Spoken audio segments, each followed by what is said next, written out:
Get ready for the biggest news in motorsport right now. Formula One is locking horns for a massive showdown this Monday as senior representatives from the FIA, Formula One management, and all 10 teams gather for high-level talks about potential seismic shifts to the 2026 technical regulations. We are talking about a fundamental reevaluation of the sport's direction after a challenging start to this new era. This meeting could decide the fate of the next generation of F1 cars before the Miami Grand Prix even kicks off. Stop using your finger for notes, sketches, and edits. This Jam Jake stylus pen gives your iPad a smoother, more precise writing feel with palm rejection so your hand can rest naturally on the screen.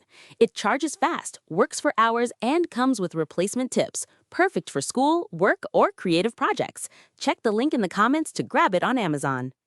Next up, we dive into the driver demands shaping the future. Haas F1 driver Ollie Bearman has dropped a bombshell, revealing the single biggest change he wants implemented in the 2026 regulations, and it centers entirely on eliminating lift and coasting. Bearman argues that removing this feature would allow for much more intense qualifying laps, pushing the limits of performance in a way that currently feels counterintuitive to the new rules. But the pressure isn't just on the track, it's on the safety personnel too. Formula One safety car driver Bernd Maylander is opening up after 500 races, admitting that even after hitting that massive milestone, the sheer number of world-class cars still makes him incredibly nervous when leading the grid. He shares what it truly takes to manage that immense pressure and adrenaline when deploying the safety car. And finally, we look at the intense action from the recent races. Andrea Kimi Antonelli has smashed a record, winning his third straight Grand Prix, while Lando Norris is questioning whether McLaren truly lost the race to Mercedes' undercut.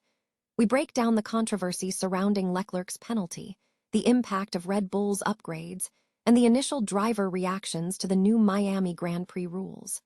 Don't miss the full breakdown. Formula One is convening a critical meeting on Monday to discuss potential adjustments to the 2026 technical regulations, following significant criticism from drivers and teams regarding the new framework. Senior representatives from the FIA, Formula One management, and all 10 teams are scheduled to participate in high-level talks to review proposals discussed earlier this month. The 2026 regulations introduced a fundamental shift in car philosophy, establishing a 50-50 balance between electrical and internal combustion power. However, this package has drawn widespread contention. Drivers have voiced frustration over the qualifying format, citing energy-saving and lift-hand coast phases that diminish the intensity of single-lap performance. Furthermore, safety concerns have escalated, particularly following incidents like Oliver Bearman's heavy crash at Suzuka. If the discussions yield an agreement, any proposed modifications will be submitted to the FIA World Motorsport Council for formal approval before the Miami Grand Prix, which kicks off the next phase of the season in May.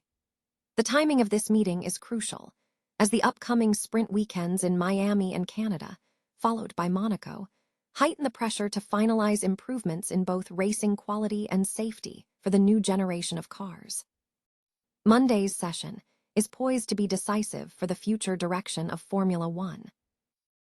Haas F1 driver Ollie Bearman has unveiled a key proposed adjustment to the 2026 Formula One regulations, focusing on mitigating safety concerns arising from the current hybrid power structure. Following recent concerns raised by drivers and teams during the initial rounds of the season, the FIA and Formula One have been evaluating potential regulatory tweaks. The new framework, characterized by a near 50-50 balance between internal combustion and electric power, has presented challenges, notably severe battery clipping and power derating on long straights, leading to significant speed disparities. This dynamic was highlighted by a high-speed incident during the Japanese Grand Prix, where Bearman overtook a slower Alpine driver, Franco Colapinto, who was managing energy harvesting. Bearman addressed these concerns on the Up to Speed podcast, stating that he believes the necessary changes should be minor adjustments rather than radical overhauls. His primary suggestion is the elimination of lift and coasting. Bearman argued that removing this feature would allow teams to better utilize energy harvesting capabilities, specifically noting that they are currently limited to a negative 250 kW output, whereas they could potentially achieve harvesting at minus 350 kW under the proposed change. He emphasized that lift and coasting is counterintuitive in qualifying, suggesting that removing it would allow for a more consistent, full-throttle approach during qualifying laps, which he believes would be beneficial for overall competition. Bearman concluded that he feels most drivers are aligned on the desire to eliminate this specific aspect of the regulations. Formula One safety car driver Bernd Maylander has revealed that his nerves remain intact even after completing 500 races in the sport. Having held the position since 2000, Maylander has navigated numerous dramatic moments in the championship, yet he admits that being in the lead still instills a sense of intimidation. Speaking on the F1 Beyond the Grid podcast, the German driver noted that having 20, and now 22, of the world's fastest racing cars in his rearview mirror is still daunting. Maylander discussed the pressure associated with leading the grid. "It still is," he confirmed when asked if the situation was intimidating. "I'm still impressed even now. Yeah, absolutely. Because it's great if I have to deploy. I always say the best races are without any deployment of a safety car because nothing happens, and hopefully we have a good race." He elaborated on the role of safety cars in the racing dynamic. "Sometimes, if the safety car deploys, it helps the racing a little bit because we have new situations. We have a restart again. The race starts from a new thing. But if you have these F1 drivers behind you, you can feel the power, you can feel the spirit. Everyone is looking forward to the restart, where everything can happen, and that's the fascination with the sport. And even I feel this in front."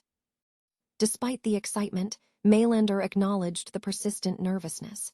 "If you ask me if I'm still nervous, yes, I'm nervous. Without this adrenaline, I think it would be boring, and I would not be a safety car driver anymore.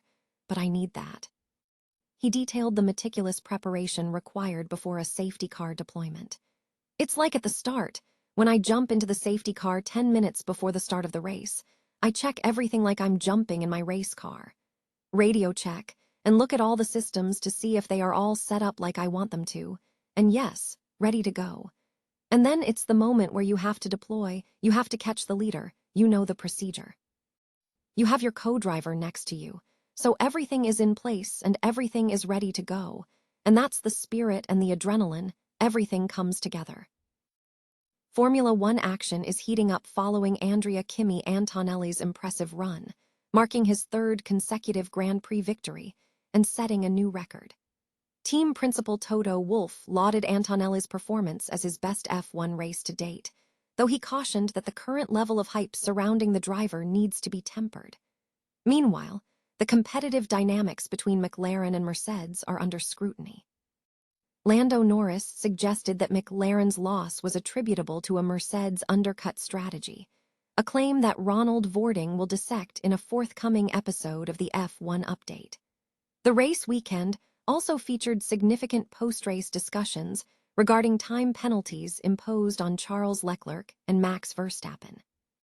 Furthermore, attention is focused on the recent developments from Red Bull, specifically their major upgrade package and the modifications made to Max Verstappen's steering system. Finally, the initial reactions from F1 drivers to the rule changes implemented for the Miami Grand Prix are drawing considerable attention to gauge whether the adjustments have proven beneficial for the competition.